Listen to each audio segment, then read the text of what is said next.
Imagine biting into a juicy hamburger. The toasted bun, the sizzling beef patty, the melted cheese oozing down the sides, maybe some lettuce, a slice of tomato, a crisp pickle. Classic. Timeless. But as that flavor hits your tongue, have you ever stopped to wonder, why is this thing called a hamburger when there's absolutely no ham in it? It's one of those everyday mysteries we never really question until we do. And when we pull on that thread, it unravels a story that stretches across centuries, oceans, and empires. A story of immigrants, innovation, and meat. Lots of meat. Our journey begins not in America, but in northern Germany. Welcome to True History in Minutes, where everyday objects reveal their hidden past. We uncover the fascinating stories behind the things you use every day. The year is 1842. The bustling port city of Hamburg is alive with the noise of dock workers, street vendors, and the steady thud of boots on cobblestone. It's a place of industry and migration, Germany's gateway to the world. And it's here that we find our first clue. In the 19th century, Hamburg was one of Europe's most important shipping centers.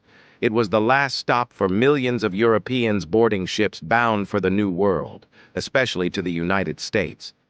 With them, they brought languages, customs, and of course, recipes. Among these was a local delicacy, a dish known as the Hamburg steak. Now, this Hamburg steak wasn't served on a bun. It was a seasoned slab of minced beef, often smoked or lightly cooked, sometimes eaten raw. Think of it as the great-grandfather of steak tartare. For the people of Hamburg, it was cheap, filling, and easy to prepare. For German immigrants arriving in America, it was a taste of home. Fast forward a few decades, and we find ourselves in the gritty chaos of 19th century New York. The streets are packed, immigration is surging, German communities are flourishing, and with them their foods are finding a foothold. American diners, especially in port cities, begin to encounter something new on menus. Hamburg-style beef. It was an attempt to appeal to German immigrants and curious locals alike. But something unexpected happened. American chefs, never ones to leave a recipe untouched, began to experiment.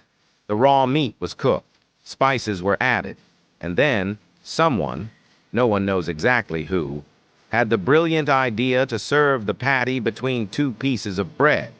That's when things started to change.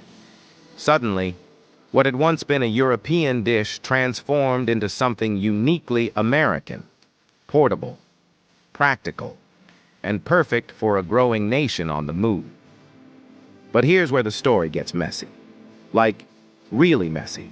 Because once we get into the question of who actually invented the hamburger as we know it, the bun, the patty, the whole deal, things descend into a chaotic brawl of claims, counterclaims, and local legends. It's less culinary history and more courtroom drama. Let's meet the contender. First, there's Charlie Nagreen from Seymour, Wisconsin. The year? 1885. Charlie, just 15 years old, was selling meatballs at the county fair. But customers kept walking off. Meatballs were too hard to eat on the go. So Charlie, thinking on his feet, squished the meatballs between slices of bread and called it a hamburger. A star was born, according to the town of Seymour at least, which still hosts an annual Burger Fest in Charlie's honor.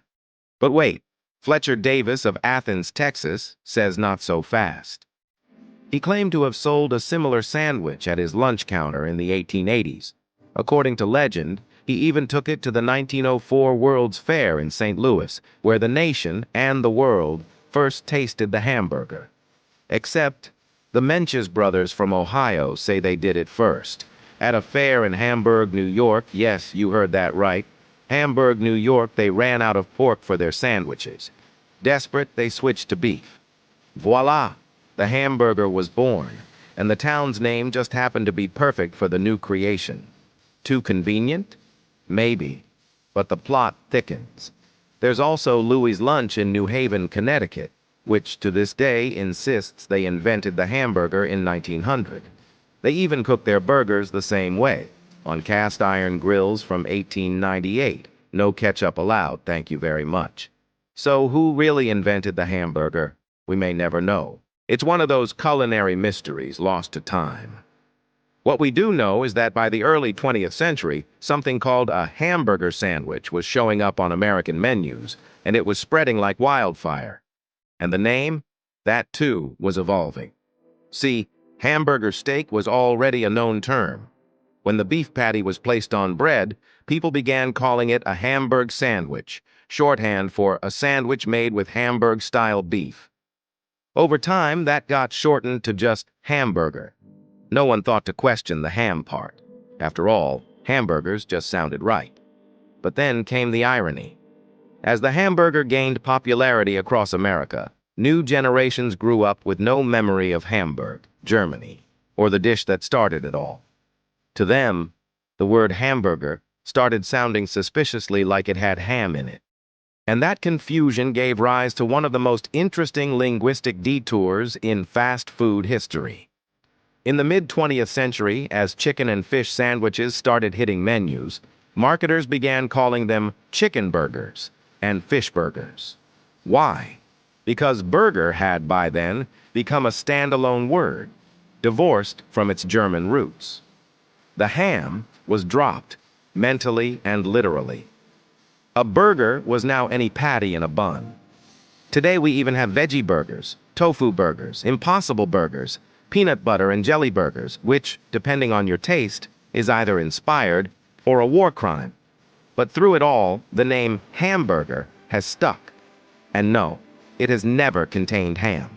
Unless you're in Japan, where, interestingly, some fast food restaurants do serve pork burgers and call those hamburgers. A strange twist of fate in the global food chain.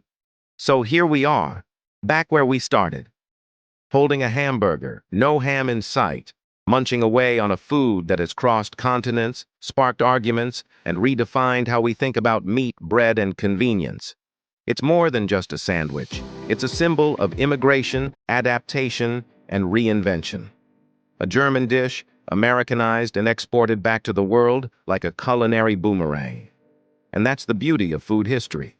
It's messy, it's debated, it's full of stories that don't always have neat endings.